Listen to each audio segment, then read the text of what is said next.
It is the DLLS Cowboys fantasy preview, and yes, I am not Ali Jawad. He is stuck in Dallas traffic, which, I'm from Boston, Faraz, so I know quite a bit about traffic in metropolitan areas. And Dallas's, they complain about it. It's not even close to as bad as Boston's is. But I'm here. Ali's gonna pop in at some point. Of course, we've got Faraz Siddiqi from Upper Hand Fantasy. Get him on Instagram at Upper Hand Fantasy. This week we are talking Packers Cowboys.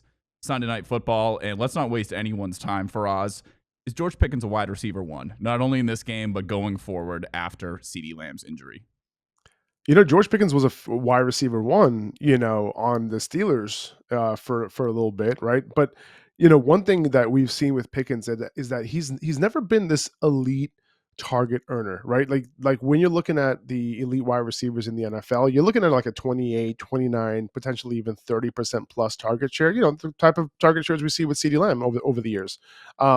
But he's always hovered around the 23, 24% target share. And I think that's probably what it's going to be at without CeeDee.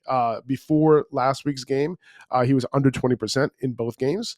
And then obviously the target share went up, after CeeDee went down in this one. But George Pickens, I think he's someone, despite what looks like a tough matchup on paper, against the Packers, who's playing really good defense right now.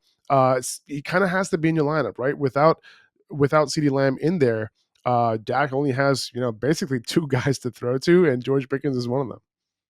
So let's say you're one of these teams that is just riddled with wide receiver injuries right now. Is there any chance that you are dipping into the Javonte Turpin, Jalen Tolbert pool on any of those teams, or are there just other guys in the league that you are willing to roll the dice on?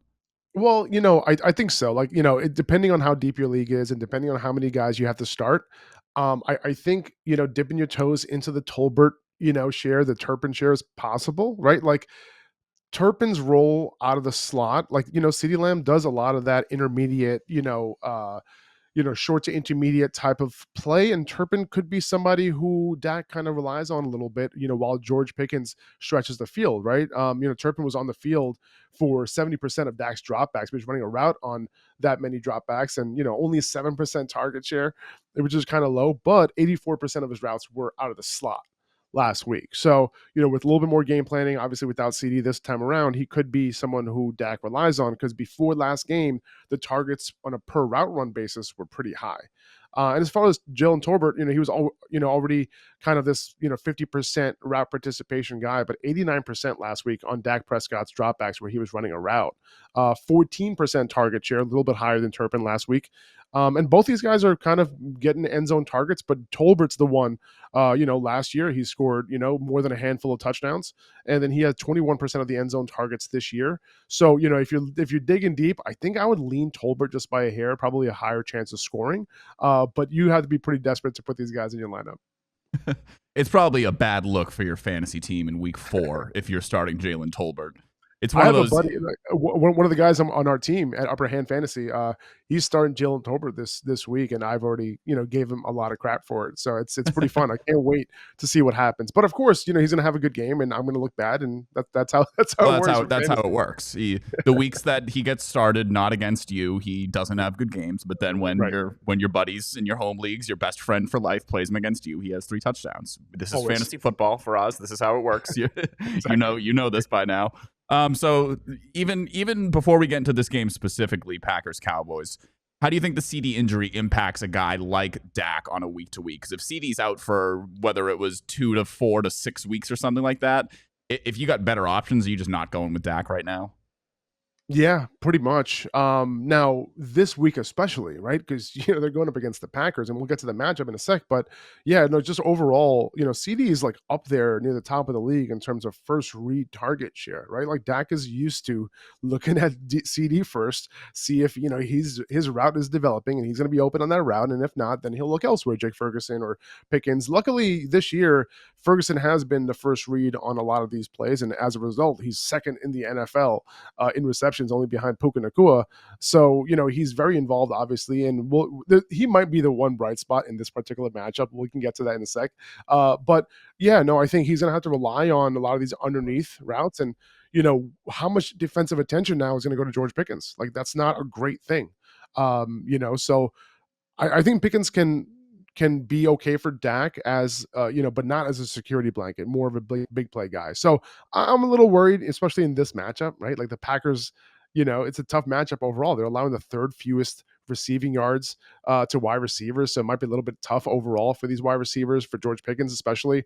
But they're number one DVOA against the pass.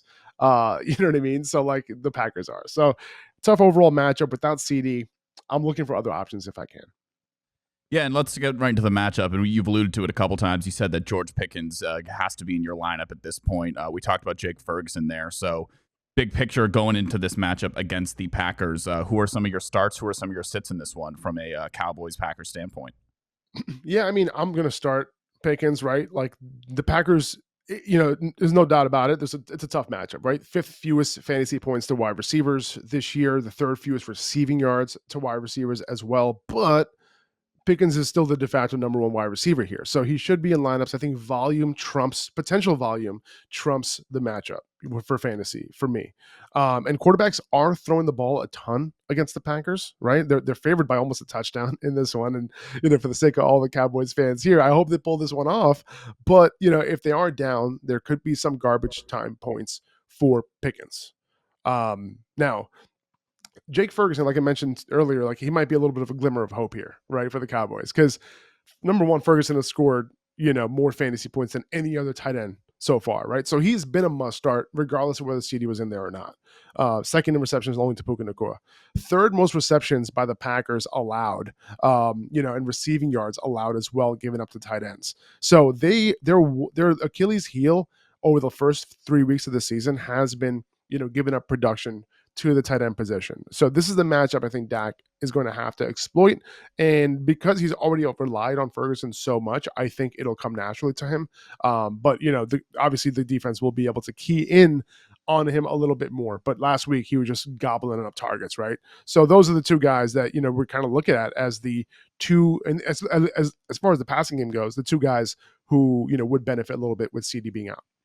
Outside of Jake Ferguson, Javonte Williams has also been a bright spot in the Dallas offense this season. And I was telling you before the show, but I just got off a call with my guy Jason from True Media, who gave me this fantastic split. So shout out Jason for that. But when over the last 3 seasons, when CeeDee Lamb has been off the field, the stacked box rates, that's 8 or more defenders in the box that opposing defenses have deployed against the Dallas Cowboys, jumps from 19.2% to 51%. And we added all kinds of things. I was like, okay, how much is that from the Cooper Rush era? So we got rid of the Cooper Rush era from that split. It didn't change. So Javonte Williams has had the gift of George Pickens and CeeDee Lamb on the outside, teams having to play take defenders out of the box to account for the 1A, 1B situation, whatever you want to call it, that the Cowboys have deployed at wide receiver in weeks 1 through whatever quarter CeeDee Lamb got injured against the Bears last week.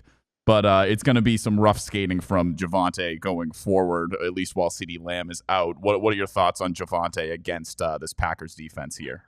Yeah, I'm looking at it now. So far, only 18.6%, of his runs or of his carries at least have been against stacked boxes, 8+ defenders in the box. So that's not a lot, right? Like if you're looking at the like near the top of the league, you're looking at guys like Kenneth Walker, Zach Charbonnet, J.K. Dobbins, and they're doing okay, but these are players that you might think that when they're on the field, they're going to run the ball. The Seahawks, we know what they're going to do, especially last night, right? Like you kind of know that because they were up all game, you kind of knew what they were going to do. But I think it really comes down to, the game plan and, the stacked box rate, honestly, like if you have 3 wide receivers out there, you're kind of forcing the defense's hand to like, really like, are you going to play nickel coverage or not, or something else? Because more so, it depends on the type of deployment that you're putting out there. So this is really going to come down to Shoddy, putting out, a good product out there in terms of like the deployments and the personnel,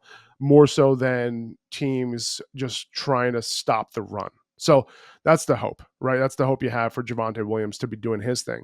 But I will say though, like Javonte Williams, man, he's playing well. Like this is not a product of the offensive environment. Among 32 running backs with at least 25 carries this year, he ranks 5th in yards after contact per attempt, which is, something that we didn't see since his rookie year. He's all like, and also like not even just that, like he's pretty good like, in terms of like making guys miss after the tackle. So he's doing okay. But yeah, like he needs those, yards before contact to be able to get the yards after contact. So, we'll see, how much pressure the Packers are, putting on this run game, this week.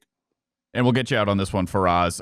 Opposing players, whether it's the Packers or anyone going forward, are you just starting anyone and everyone against this Cowboys defense?